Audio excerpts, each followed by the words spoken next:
Assalamualaikum warahmatullahi wabarakatuh.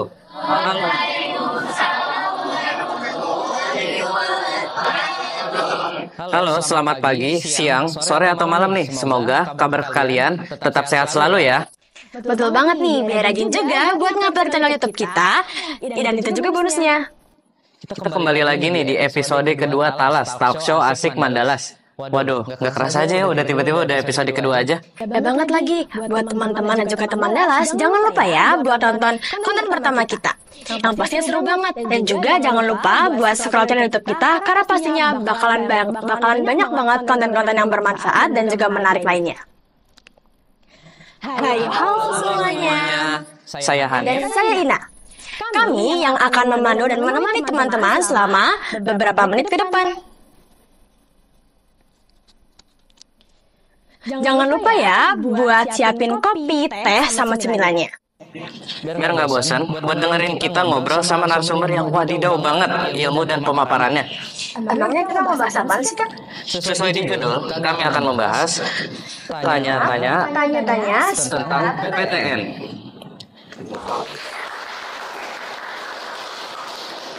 Aduh, nggak sabar banget nih bakalan ngebahas masa depan. Udah lah yuk, langsung aja kita ngobrol sama narasumbernya. Sabar Rina. Oke, buat teman-teman udah pada siap belum nih? Kita cek ombak dulu ya. Teman-teman di sini udah pada siap belum? Nah, kalau gitu udah mantep nih. Langsung aja ya kita ngobrol sama narasumbernya. Kita sambut Ibu Novita Indria Dewi, SPSI. Hai. Selamat Ibu, gimana kabarnya Ibu? Alhamdulillah baik. Nah, Alhamdulillah, kalau begitu langsung aja lah yuk Kak. Ayo, sabar dulu. Kita kenalin dulu ini narasumber kita ini siapa sih? Biar enak dan jelas, kita persilakan kepada Ibu Novi untuk memperkenalkan dirinya.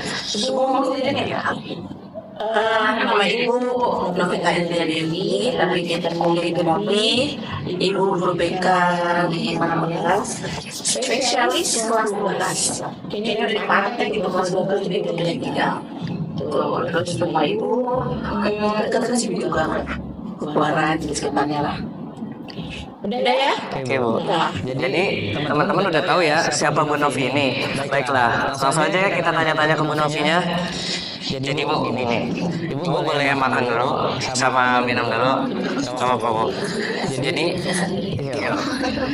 saya ada pertanyaan nih Bu. Saya kan sebagai pemula kelas 11, saya juga cuma tahu dunia PTN itu sedikit banget.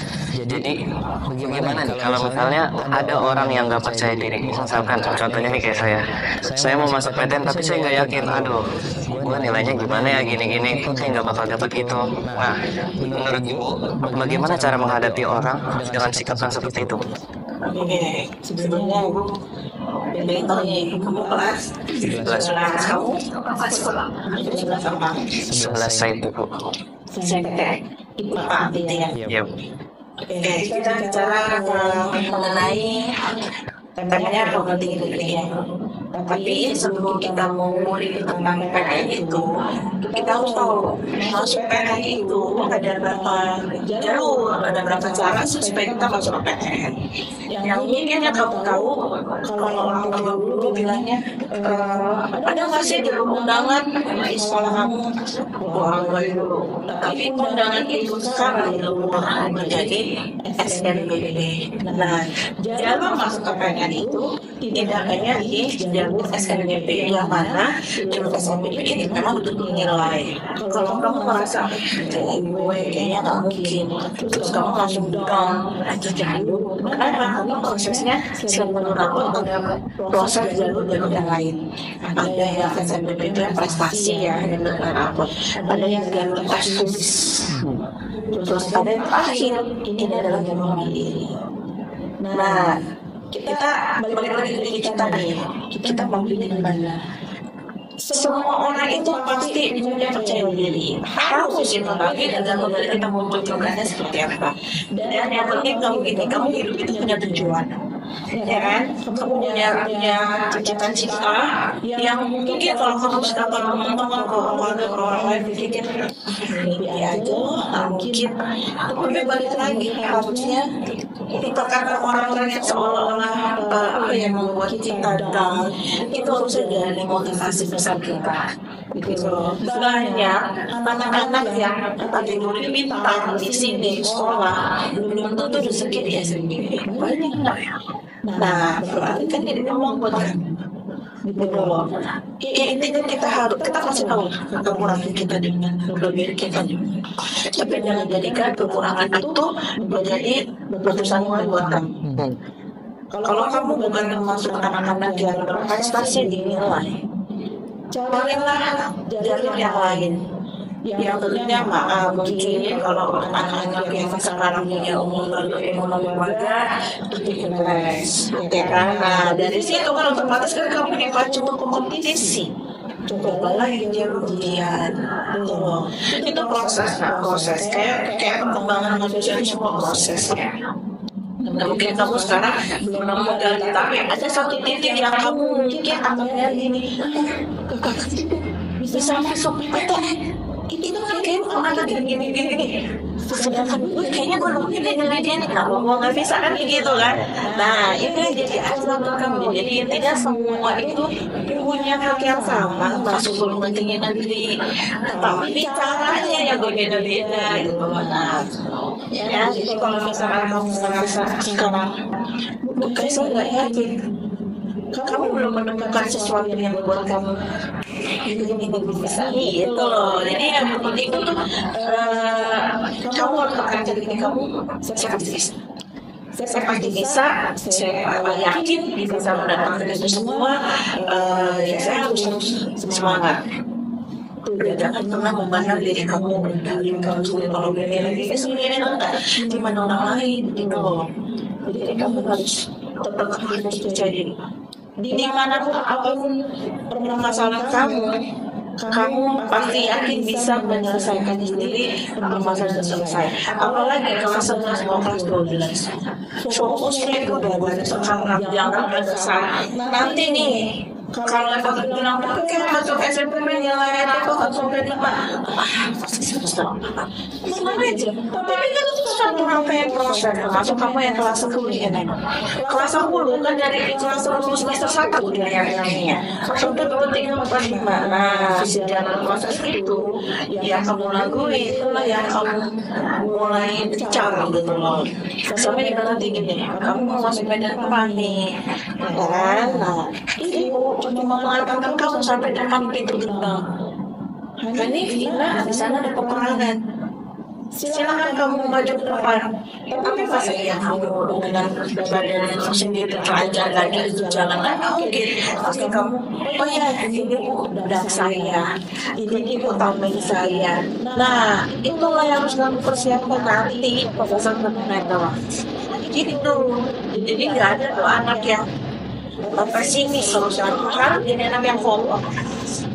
Semua insya Allah yang yakin yang ada di sini semuanya bisa masuk perguruan tinggi negeri. Amin. Tapi kembali lagi mungkin dengan jalur-jalur yang berbeda. Ada pakai jalur prestasi tanpa tes, ada pakai jalur tes, nah ada pakai beasiswa itu. Ya, paham ya? Iya Bu. Jadi jangan harus jadi kamu yang fokus. Bahkan pernah ada contoh ini tuh yang lalu anak IPA yang apa ya istilahnya langganan BK ya gitu kan ini orang langganan BK banget IKK itu bermasalah dulu tapi yang kita bangganya adalah dia bisa masuk UGM yang ini buat sekolah kita adalah pecah telur lah masuk UGM dengan nilai tes. Wow. Mereka berarti harusnya SND. Itu. Jadi makanya kalau bahasa dari kamu sekarang dong, jangan sampai keterusan menganggap kamu itu rendah dari garis. Kamu bukan kamu bisa. Iya, untuk semuanya ya, Neng ya, anak ibu ya, pokoknya semuanya harus yakinkan diri kamu, yakin bisa, yakin berhasil insya Allah semua diri kamu harus jadi orang yang bebas. Amin. Baik, terima kasih Bu. Dilanjutkan dengannya. Gak sama dan sakitnya sebenarnya sih dukungan orang tua sama teman-teman itu buat dukung kita masuk ke PTN, karena kan pastinya dari kita sendiri bakal banyak angan-angan sendiri. Kita juga harus ngikutin ekspektasi orang tua, ekspektasi orang-orang terdekat yang luar biasa banget sampai. Oke, berarti dukungan orang tua ke anak-anaknya. Oke, karena gitu. Ibu mau tanya nih, sama tanya dua ya. Dari sekarang orang tua kamu ada nggak yang pengenannya? Nanti kuliahnya di sini ya. Ina nggak boleh keluar kota, ada nggak? Sebenarnya dari saya enggak. Laki-laki mungkin nggak masalah. Ina. Kalau saya cuma disuruh masuk ke yang ke PTN itu, Tapi untuk wilayahnya bebas. Oke. Bicara tentang orang tua ya. Di sekolah ini kan ada namanya acara Valentine. Iya. Tujuannya kalau kelas 12 memang lebih spesifik adalah untuk perguruan tinggi. Di mana PTN itu kan tidak hanya di bidang sekolah. Yang selama ini sudah alami, orang tua itu pasti mendukung anaknya mau kemana saja. Tapi mungkin ada paket-paket terutama anak perempuan yang di kota tuh. Selama yang sudah ibu tangani sih, para orang tua sangat mendukung apa yang menjadi pilihan anaknya nih, enak ya. Tetapi ya kita sebagai anak ini harus bisa meyakinkan orang tua kita tersebut. Kalau kami ibu dan BK yang lainnya hanya sekedar memberikan saran, tapi tidak membuat panik. Udah, peluang kamu ada di Jakarta, kamu ambil yang terbaik di Jakarta. Ina juga, peluang kamu ada nih di sekarang nih di Undi. Tidak, walaupun mungkin ada benturan dengan orang tua, tapi semua itu intinya kan komunikasi. Iya. Kan? Betul. Komunikasi kamu dengan orang tua, lo dengan sekolah. Nah itu ibu rasa sih selama dikomunikasikan dengan baik dan kamu bisa memberikan kejelasan alasan, terus ada yang feedbacknya lah dari mungkin dari orang tua menanyakan, Bu kalau PPN di sana bagaimana, Bu anak saya mengambil ini bagaimana peluangnya, ibu rasa tidak ada masalah. Tapi yang ibu tahu orang tua anak-anak mama ini sangat memperhatikan dan sangat mengukur sekali. Jadi kalau itu untuk ya berkebaikan anak. Akhirnya ini berkaitan juga sama diri saya sendiri, karena saya kelas 10. Jadi kan di kelas 10 itu sekarang kan udah mulai masuk ke jurusan ya Bu ya, kelas 11 mau kemana-kemananya. Nah, pastinya di kelas 11 ini pasti kan nanti bakal jadi kayak dukung buat milih prodi di kuliah nanti kan. Dan misalkan nih, saya pengen masuk sosum karena misalkan jenjang saya sebagai diplomat atau sebagai hari namun nilai saya itu nggak mencukupi di sosum. Bisa dialihkan ke ekonomi syariah yang notabene-nya kebanyakan pembahasan tentang ideologi Islam dan juga ekonomi. Nah, bagaimana sih Bu solusi dan juga sarannya mengenai hal tersebut? Ini ya, aduh ini yang apa ya, kadang anak-anak itu salah mencerna kurikulum 13 dengan kurikulum Merdeka itu kan yang mendasari yang berbedanya adalah mengenai penjurusan, atau kalau sekarang itu sudah peminatan lah untuk kurikulum Merdeka ya. Kalau penjurusan itu kan IPA IPS. Nah sebenarnya di kurikulum Merdeka yang sebutannya 11 saintek, 11 kesehatan, 11 sosum, ekobis, ekososial, secara tidak langsung nih sarannya ya sama dengan 11 IPA, 11 IPS, 11 keagamaan, karena kita kan ada kelas keagamaan yang terakhir nih yang sekarang ya.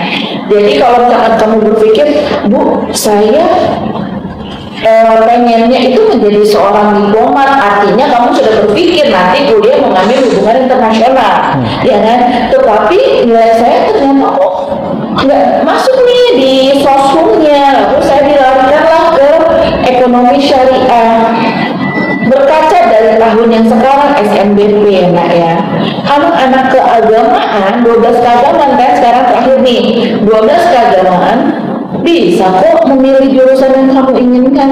Memang garis merahnya adalah ke jurusan anak IPS. Tetapi yang terjadi adalah pada saat anak SNBP dari keagamaan memilih PTN dengan jurusannya, itu ada jurusan teknik. Tuh, ada jurusan teknik loh. Berilah anak agama itu, pilihan pertamanya memang dia komunikasi. Pilihan keduanya teknik. Setelah ibu tanya, emang kamu bisa milih fakultas ini? Nah, bisa ada di pilihan di SNBP ini. Gitu. Tapi ya benar merahnya antara syariah pasti larinya ke sosial, ke prodi-prodi yang IPS. Nah, kamu harus bilang prodi IPS apa sih? Komunikasi, ya kan, ekonomi, manajemen udah pasti. Sastra pun bisa. Gitu. Jadi menurut ibu ya, jangan ada kekhawatiran seperti itu. Gitu. Yang penting ini, kita masuk ke peminatan itu ke jurusan itu yang benar-benar kita minati. Sama dengan pilihan jurusan nanti kamu kuliah, nggak ada istilah ikut-ikutan teman, nggak ada. Apalagi yang cuma prestis, artinya gue mau masuk UI, ya lo jaket gitu kan, nggak ada. Tapi kita harus realistis dengan keadaan kita yang sebenarnya, kita minat nggak di situ. Betul nih, jangan sampai salah, ada istilahnya salah jurusan. Itu nanti kalau kamu tiba-tiba kamu masuk ke jurusan itu. Satu lagi, kalau kamu lulus di SNBP, seleksi nasional berbasis prestasi yang dilihat dari nilai 1-5, kamu nyatakan lulus di situ, kamu masuk di PTN itu, masuk di prodi itu. Kalau kamu tidak suka, kamu nggak bisa pindah.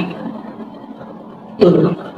Dan wajib mengambil kalau SNBP, dan itu akun kamu akan di-lock, akan dikunci. Jadi kamu nggak bisa ikut SNBP, nggak bisa. Jadi kamu 4 tahun full kamu harus ikut, dan suka tidak suka jurusannya, karena itu pilihan kamu harus jalani.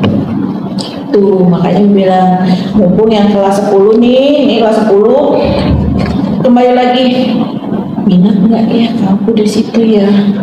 Jangan cuma karena aku banyakkan memilih saintek bu, padahal kamu merasa bu malas ngitung gitu kan. Aduh, kimia, fisika, matematika 2 jam, 4 jam, aduh meledaknya orang. Tapi bego di situ jangan. Jadi diri sendiri lah, itu penting. Jadi diri sendiri, kamu yakin kamu minatnya di mana, kamu ingin menjadi apa nanti. Kenapa? Karena nanti pada saat kita mendaftarkan kamu untuk memilih PTN, itu ada mata pelajaran penunjang kamu. Misal kamu taruhlah kamu di sosum, terus ternyata saya pengen jadi dokter tuh, gitu kan. Saya nanti SMP mengambil kedokteran. Kamu berpikir enggak, mapelnya apa yang harus diinput kamu, gitu loh. Mapelnya apa yang bisa mengakibatkan PTN? Oh iya, dia mau pelajari biologi, ada enggak? Gitu kan?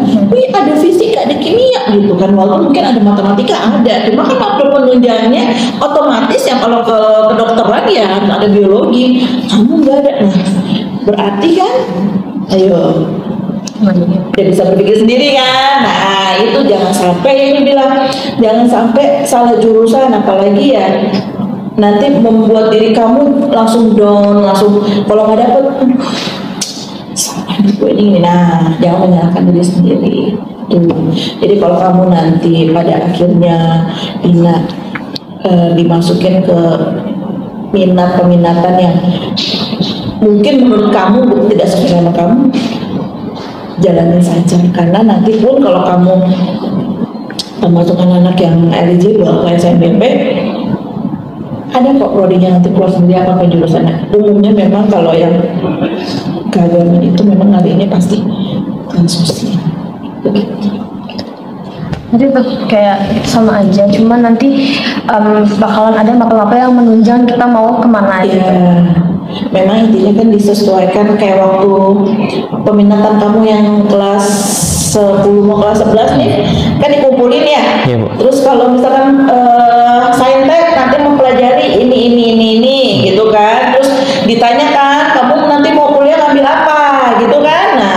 begitu juga nanti kamu prosesnya sama, tapi intinya yang benar-benar kamu minati gitu loh. Nggak ada salahnya nih, misalkan Bu saya minat mau kuliah HI, saya mau ambil sosum, nggak ada salahnya kamu memilih itu, tapi kan nanti kan suatu rangkaian proses. Yang penting kamu yakin bisa, insya Allah apa langkah kamu yang nanti akan kamu ambil ya untuk berhasil kamu juga. Ibu, berarti kalau misalkan kayak saya nih, dulu saya pengen ngambil saintek itu karena saya pengen jadi masinis kan, tapi saya akhir-akhir ini masih abu-abu cita-citanya. Nah terus saya mau masuk ke jurusan di kafe, tapi saya juga di sisi lain saya tahu kalau pekerjaan yang desain grafis begitu-gitu kemungkinan di tahun 2030 itu bakal digantikan sama AI. Jadinya kan saya bingung apakah saya harus lanjutin ke masinis tersebut atau gimana ya Bu gitu. Oke. Kalau bicara masinis ya, kalau masinis itu transportasi apa sih? Kedinasan sih Bu, sekolah kedinasan ya. Transportasi darat kan. Iya. Kalau kamu mau fokus lebih ke masinis, saran ibu ya, ibu sekali lagi hanya menyarankan saja ya di sini ya, nggak langsung ini nggak bisa kali itu nggak gitu kan. Kalau kamu mau jadi seorang masinis, pilot gitu kan, saran ibu memang lebih cocoknya kamu masuk ke Ikatan Dinas, Sekolah Tinggi Transportasi Darat. Loh, silakan kamu lebih fokusnya di situ. Nah, kalau Ikatan Dinas, mohon maaf, prosesnya tidak di sekolah, tapi kalian browsing online sendiri. Jadi tidak melalui ibu. Yang melalui ibu itu hanya 2 saja. Kecuali ada satu politeknik yang bersurat. Yang 2 itu adalah yang SNBP, yang prestasi, satu lagi yang SPAN PTKIM. Nah, nanti kita jelasin yang SPAN ya. Sekarang yang ke pertanyaannya Hanif. Kalau kamu mau masuk Ikatan Dinas, bukan melalui ibu. Kecuali yang politeknik yang sekarang sudah bersurat itu adalah Politeknik Analis Kimia yang di Bogor. Nah, itu sudah bersurat ke kami. Jadi ibu bisa meneruskan kalian siapa yang minat nak masuk Poltek Akal. Kecuali itu. Tapi kalau yang lain-lainnya, kamu mau masuk STAN, mau masuk STIS, mau masuk apalagi PDN, terus yang Sandi Negara lah, Poltekim lah, Poltek, semuanya silakan kamu daftarnya sendiri. Itu. Tapi kalau misalnya berarti kan itu dua-dua beda ya nih. Kalau misalkan kamu serius mau ngambil yang masinis, nggak ada salahnya nih. Kalau misalkan kamu, Bu, saya alhamdulillah saya masuk anak eligible, saya mau coba Bu SNBP, tapi saya mau coba juga Bu itu apa yang Ikatan Dinas sudah buka, boleh nggak saya? Silakan saja gitu.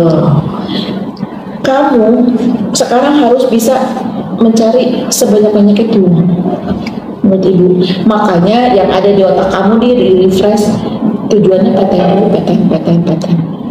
gitu. Jangan langsung drop, Bu otak saya kan nyampe negeri nih, udah deh otak saya otak swasta. No, nggak ada itu. Semuanya kamu punya hak masuk ke PTN kebanggaan kamu. Tuh, kembali lagi ke Hanif. Kalau misalkan Hanif berpikir bisa yang berdesain itu kan udah digantikan sama AI.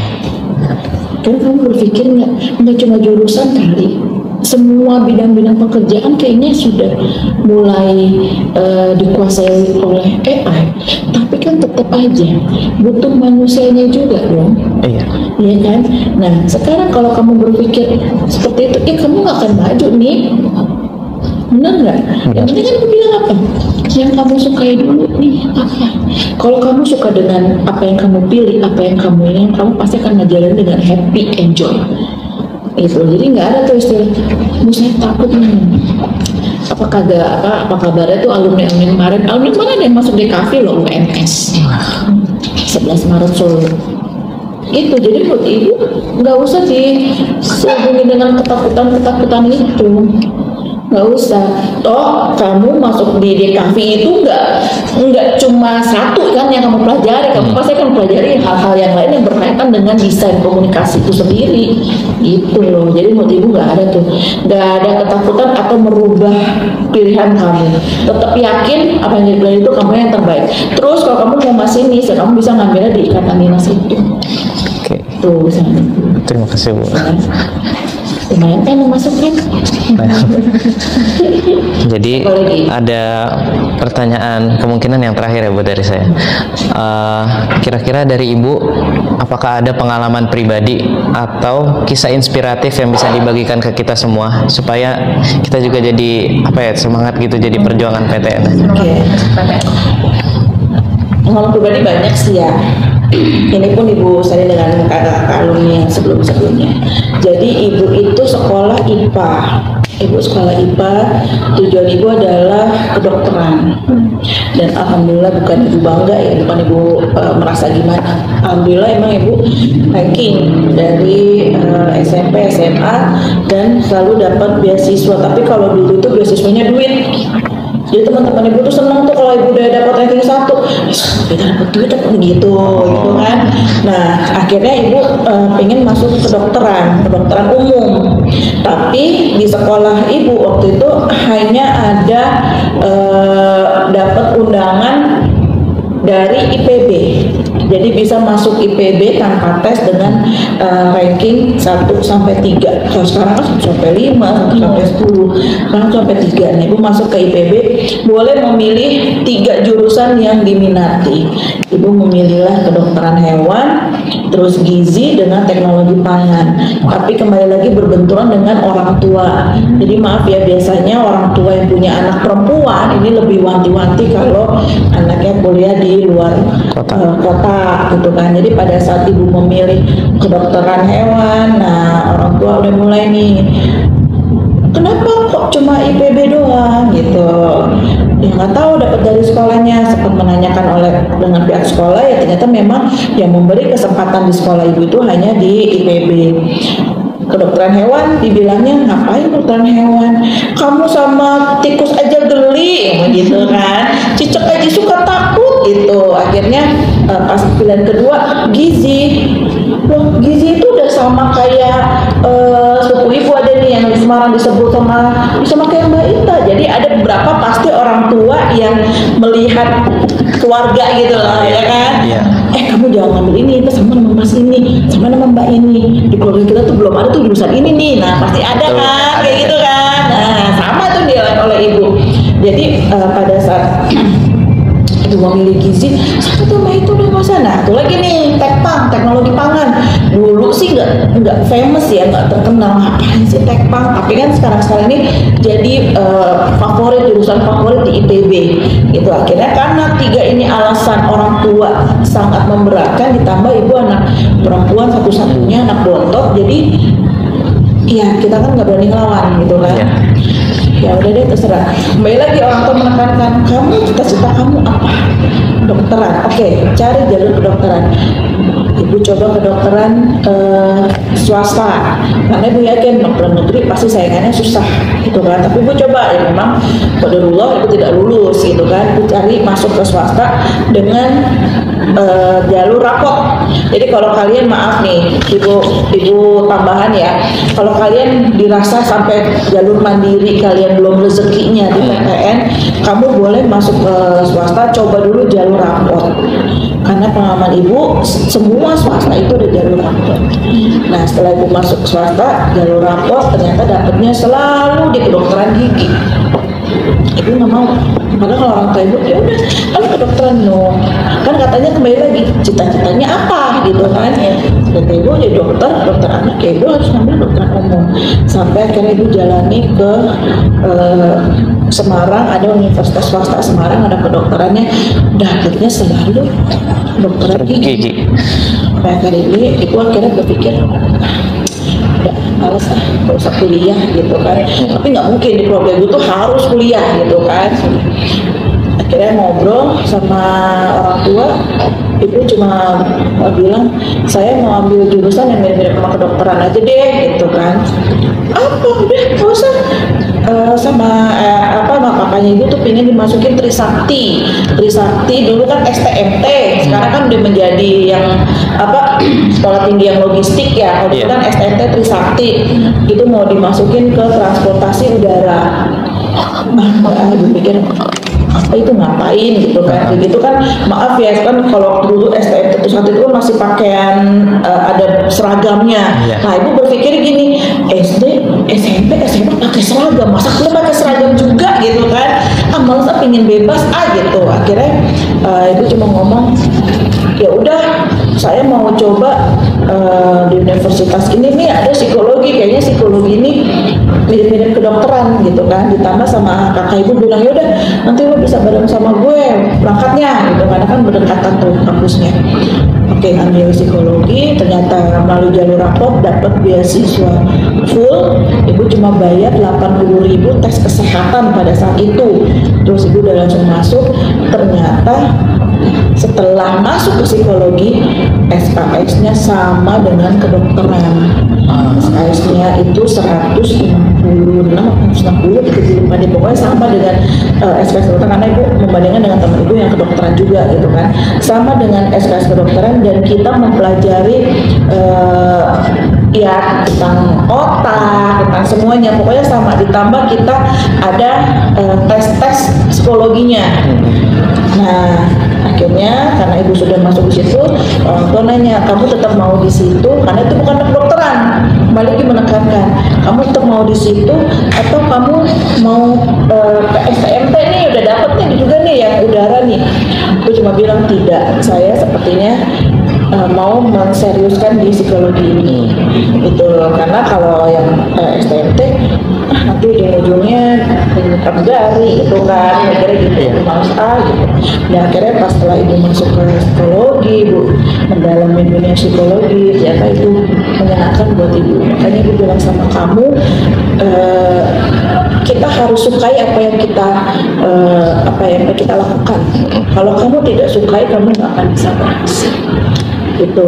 Pokoknya intinya dalam memilih jurusan itu memang ada proses, kamu suka nggak suka, kamu jenuh apa segala, tapi kalau kita menjalani dengan happy aja kan malah menyenangkan. Bahkan di psikologi itu menurut ibu ya, kedokteran capek, iya capek, ini belum ini bla bla bla. Ternyata ibu lebih cepat kuliahnya selesainya dari kedokteran gitu kan. Dan ibu mempelajari otak manusia itu seperti apa. Kelebihannya adalah ibu bisa mengetahui secara tipikal pribadian manusia kayak gitu ya kan. Terus ya ibu juga bisa menjalankan namanya tes psikologi yang mungkin ya kedokteran nggak akan bisa gitu kan, cuma analisa sakit apa, ini. Nah itu yang akhirnya membuat ibu oke juga ya, berarti ya mirip-mirip dengan prodi yang tadi menjadi tujuan ibu gitu loh. Jadi ya ibu tekankan di sini dari kisah ibu ini, satu memang kamu intinya harus yakin apa yang akan menjadi pilihan kamu, dan tidak ada salahnya memang mengikuti apa maunya orang tua, nggak ada salahnya kok. Namanya pasti orang tua itu menginginkan yang terbaik buat anaknya. Betul. Tapi selama kamu bisa menjelaskan keinginan kamu dengan orang tua, ibu rasa itu tidak jadi suatu hal yang masalah berat itu buat kamu nantinya. Tuh. Dan harus yakin, itu aja deh. Minta kalian tuh harus yakin kalian itu bisa jadi orang sukses, dan jangan membandingkan kamu dengan siapapun di sini. Tuh, ya. Kalau kamu sudah merasa dirinya mampu, yakin, insya Allah nanti hasil juga baik buat kamu. Amin. Ya. Jadi terima kasih Bu Novi. Sama-sama. Jadi gimana teman Dallas? Apakah obrolannya sudah membantu? Semoga pertanyaan yang kalian ajuin dari yang di channel YouTube atau kalian yang di sini, semoga udah terbantu ya sama jawabannya Bu Novi. Dan terima kasih juga kepada Ibu Novi yang telah bersedia untuk menjadi narasumber di episode Talas kedua ini. Pokoknya buat teman Talas, jangan lupa buat sering-sering cek sosial media, YouTube, karena di situ Talas tuh nggak cuma sekali upload atau 2 kali upload aja, pokoknya dipantengin aja lah ya. Wajib banget. Baik, terima kasih kepada Ibu Novi dan terima kasih kepada seluruh teman Talas dan teman-teman semua yang telah menemani dan juga mengikuti tayangan kami dari awal hingga akhir. Saya dan Kak Hanif pamit undur diri. Sampai jumpa di episode Talas berikutnya. Dadah.